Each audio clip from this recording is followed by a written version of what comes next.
Ayan mga kalapatids, update tayo dito sa pinapagawa sa ating na back perch. Ayan. Ayan, medyo malaki yung pinagawa sa atin. Ayan. Bali yung sukat is 8x4 o 4x8. Ayan. 4x8, 32 holes. Ayan. Pinalakihan ni bossing dito para daw malagyan ng paso kung sakaling kailanganin. Ayan.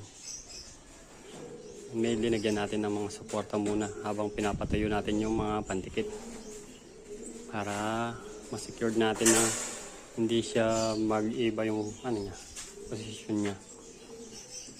Yun yung bar level natin, yung natin, squala ba.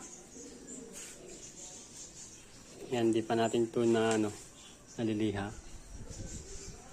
Dito sa mga niya. Ideain pa yan.